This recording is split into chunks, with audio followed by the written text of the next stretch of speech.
Today I will show you a disaster movie from 2020, titled Greenland. Spoilers ahead. Watch out and take care. We see construction work being done on top of a massive building. Two men are talking about some delays. The one that's frustrated with the situation is the boss, John. Moments later, he's driving his car, listening to the radio about an interstellar comet that will fly by close to Earth. He arrives at a suburban neighborhood and walks up to a house, reluctant to go in. He enters a room where a woman is seen on a treadmill. That's Ally, his wife.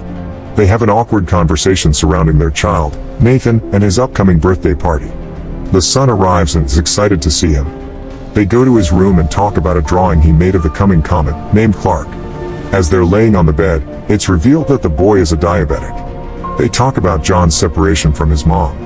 Later, the three of them are in a living room listening to the news about the comet. The interstellar body is moving fast toward Earth and is made up of many pieces of ice trailing behind it. That night, he's seen moving back in the house, taking a guest room. The next morning, a dad is listening to the news about the comet again. They're saying that pieces of the comet will fall on Earth, but that there's no reason to worry. While he's cleaning the grill for the upcoming party, Ally walks in and tells him that he needs to go to the store to pick up a few things. He takes his son with him, and while still at the parking lot, everyone is looking up at the sky. They see the comet approaching.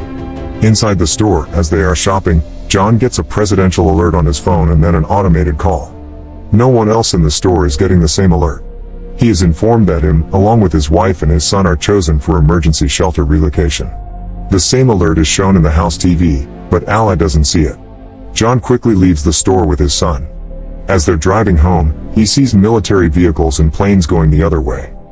When they arrive home, the people have already gathered for the party. John goes to talk to Ally in the kitchen and asks her if she got the same alert. She dismisses him, thinking it's just a test, but he tells her about the military he saw on the way, suspicious about what's happening with the comet.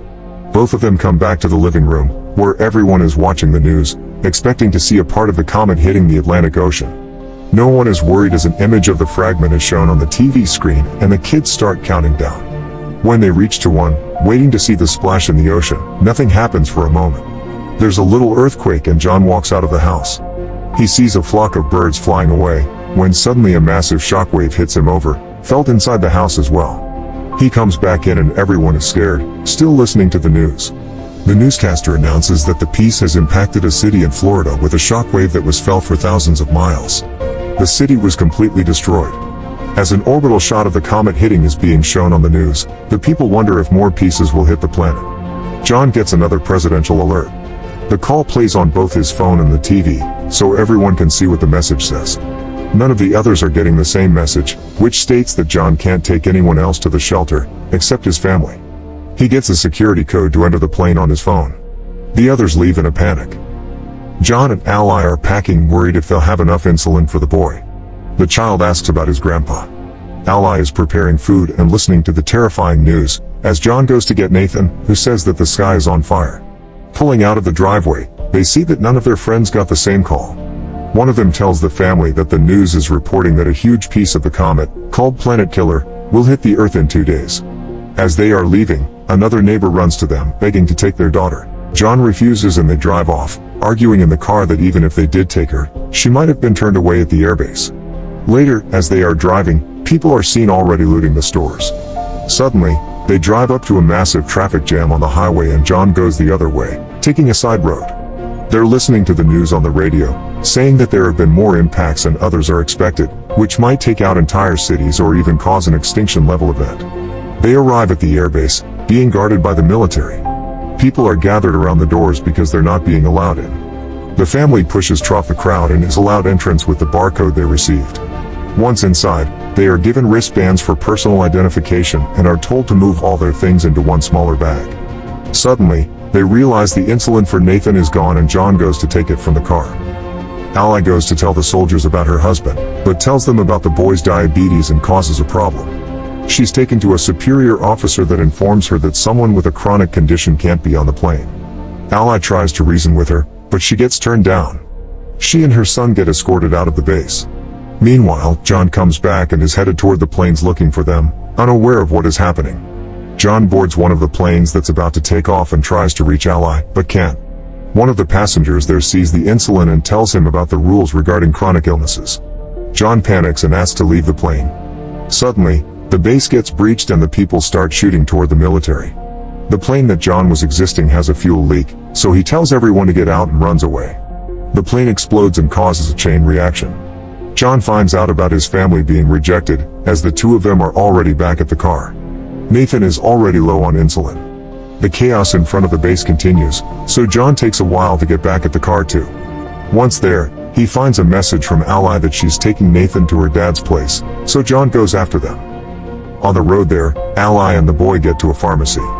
She checks his blood sugar and they go to find insulin for him. Suddenly a gang walks inside and starts shooting, killing people all around. They manage to escape and get into a car with some people that will take them part of the way to her dad's.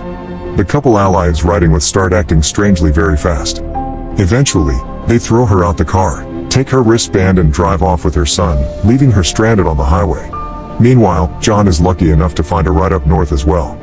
Inside the truck, John sparks a conversation with one of the men, Colin, who tells him that they are headed to Canada where the driver knows someone that has a plane and can take people to the shelters. Apparently, the military has set up the shelters on Greenland. The man tells him to find his family and meet him in Canada, so they can take one of the planes too. Another one of the people in the truck eyes John's wristband and demands that John gives it to him, but when he refuses, a huge fight unfolds. The fighting causes the truck to swirl and crash, throwing the people from the back out. The fight continues regardless and John ends up killing the guy. Colin dies in the crash. In the meantime, Ally gets another ride toward the base where the people that took Nathan are headed. He is still seen riding with them when they get to the airport base. At the first stop, as they are showing the wristbands, the boy tells the soldier that those people are not his parents and the soldier gets them escorted away, taking him inside. Later, Ally gets there too and tries to find him, from one stop to another, from one medical unit to another. She finally finds him and she's informed that he's been given insulin. The nurse says she'll help Ally find a military transport to her father's city and that she will stock her with medicine for Nathan. John breaks into a house for some water and food. He checks the news immediately, only to see that the main impact is expected in just under 24 hours. He finds keys to the family's car and takes it, getting to Ally's dad fast. He finds him playing cards with his buddies, asking about his daughter. They decide to put their differences aside and work together to find her and Nathan. Meanwhile, the two of them arrive at a gas station and call the house. John and her father go to pick them up and the family is finally back together. All of them get back to the house and see that the information John got about the shelters was true. He convinces Ally that they should go to Canada and try their luck, so they prepare for the journey there. Unfortunately, they can't convince Ally's father to join them. Suddenly, a giant piece of the comet falls nearby, prompting them to go immediately. Ally's father gives John a gun and says his goodbyes, staying behind as they drive away. John and Ally reconnect during the drive, promising to stay together. They stop for a blockade along the road, when debris from the comet starts falling all around them. John drives out from the line of cars, but the fragments are falling everywhere.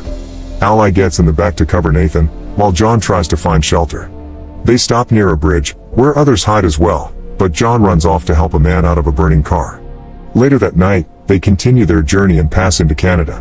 While searching for the airport, they listen to the radio and discover that they don't have much more time until the biggest part of the comet hits Earth and destroys more than 75% of all living things. As they drive, they see one plane getting air and another almost taking off, so they chase after the second one.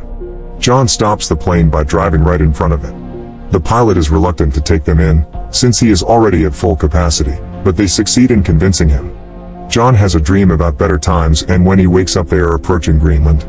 The place seems unaffected by the comet, until a moment later a fragment impacts the water and creates a shockwave that hits the plane. Both engines are failing as the pilot tries to keep the plane in the air. They glide through the air, landing smoothly, but hit the glacier. The pilots are pinned on impact, but John isn't able to help them. He sees a military plane land a mile away, so he shows the people from the plane there, and when they arrive, a military truck takes them in and gets them to the shelter. As they are going inside, the planet killer hits. The impact will reach them in a matter of minutes and the people are still getting deeper inside the shelter. Once inside, they brace for impact and a flashback is seen of their previous life, when they were happy together. 9 months later, the planet is desolated. Cities ruined completely. A radio signal is searching for survivors and establishes a connection, informing the receiving end that the dust has settled and there is no radiation. The hatches of the shelter open and reveal that the family is still alive, facing the ruin of the planet. As a symbol of hope, they see a bird flying outside and start coming out of the shelter. As the Earth is seen from space, radio signals communicate from all around the globe. There are people still alive everywhere on the planet. Make sure to subscribe and turn on notifications so you can watch more videos like this. Thanks for watching.